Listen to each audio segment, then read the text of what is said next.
yace min malam, nace na'am. Dazu da kake wa'azi sai naji kamar akai na kake wa'azi. Yace amma bari in baka labari na kadan, dan duk lokacin da kaje wa'azi ka gaya mutane su gane cewa duk wanda ya rabu da Allah ba zai taba hutawa ba har abada. Duk wanda ko ya yarda da Allah ya kama Allah, wannan ya samu hanyar tsira. Ya gaya min sunan garin su da karamar hukumar su a nan arewa. Karamar hukuma ce take da Hausa Fulani. Yace da na gama secondary school, bayan na gama makaranta, sai na shiga irin makarantar nan da ake koyan jinya ta malaman asibiti. Amma wacce ake yin ta kamar certificate ne ake yi. Kayi ka gama shekara ɗaya a baka, a koya ma dan allura, wanke gyambo, yin kaza. Yace wallahi sai ya fara aiki a dan asibiti. To sai Allah ya jarabtai da wani abu a cikin zuciyarsa. Duk duniya babu abin da yake so illa ya zama soja. Yace sai form din NDA. Yace na taso daga can garinmu, na zo na shiga mota a gari kaza, na zo Kaduna na rubuta jarabawa. Yace da na rubuta jarabawa a karan farko, yace sai na faɗi jarabawa ban ci ba. Da na dawo sai mahaifiyata ta ce min, wane, tunda naga ka mutsu da san sojan nan, ka yi haƙuri, in Allah ya kai mu shekara mai zuwa ka kuma rubutawa, in Allah ya zaka ci. Da ya kuma rubutawa shekara mai zuwa sai ci jarabawa. To sai aka ce za a kira su interview. Da aka kira su sai aka ce da su, to duk wanda ya kai ranar 22 ga watan February takardar shi bata zo hannunsa ba, to ba shi da shiga soja. Amma an ba shi ranar 22 ga wata, to ran 23 komai dare ya shigo Kaduna, za a zo a fara mai thesis dan ya tabbatar da cewa ya samu aikin soja. Ya samu makarantar NDA tunda ita ma jami'a ce. Abin da ya bada tausayi, lokacin babu irin wannan wayar, tunda duk abin da ka dauke shekara 26 baya babu irin waɗannan wayoyin da muke amfani da su. Kuma ina ba ku labarin abin nan da ya faru da shi ya kai shekara 30 ko 31 ko da biyu.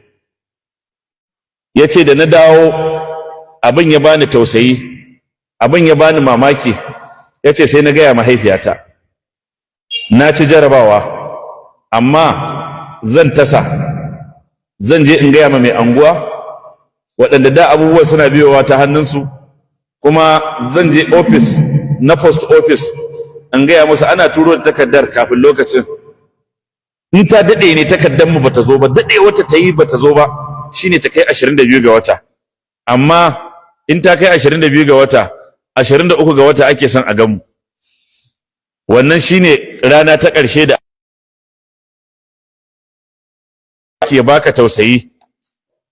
Sai an ambaci wani abu mai ban tausayi da ban mamaki. Yana zaune a gida, yace ba na barci sosai. Ina raba zuciyata, kullum na farka mafarkin soja nake, sai in gani da yin soja, sai in gani da anini a jikin soja. Ya sa ma abin a ransa. Shi kuma da yake Allah ne, abin da ka tsara kana tsammanin shi ne hanyar cin abincinka.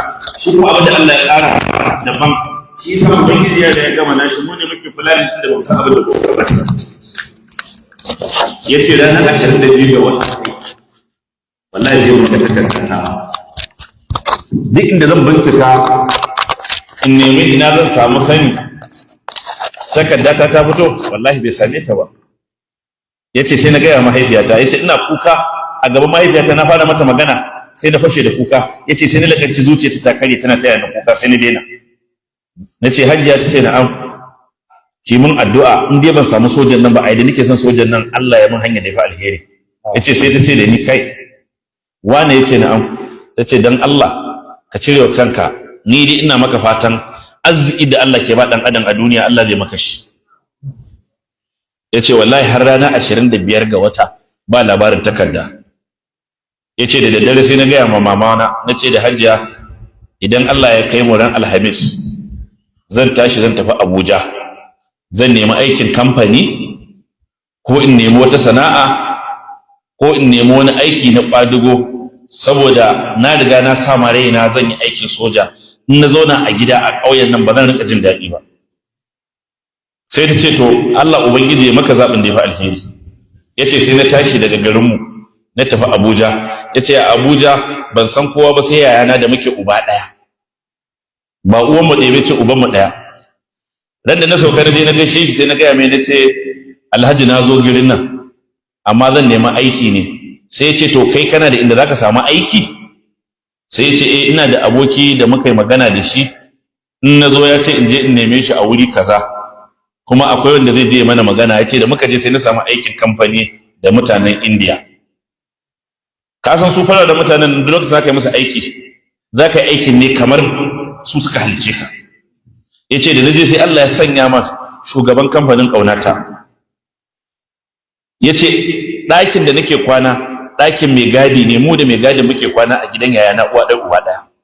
Ya ce kuma a gidan akwai ɗakuna wajen guda 3 wanda babu kowa a ciki. Ya ce ban iya cewa ya bani ɗaki ba, saboda haka ko na samu kuɗi sai dai ɗinga kwana da kuɗi na ana fita da kuɗin don ba zan bar kuɗin a ɗakin mai gadi ba. Ya ce daga ƙarshe sai na yanke shawara, tun da daraktan nan na wannan kamfanin yana so na, me zai hana in rinka bashi ajiyar kuɗi na, saboda fararen mutane ne suna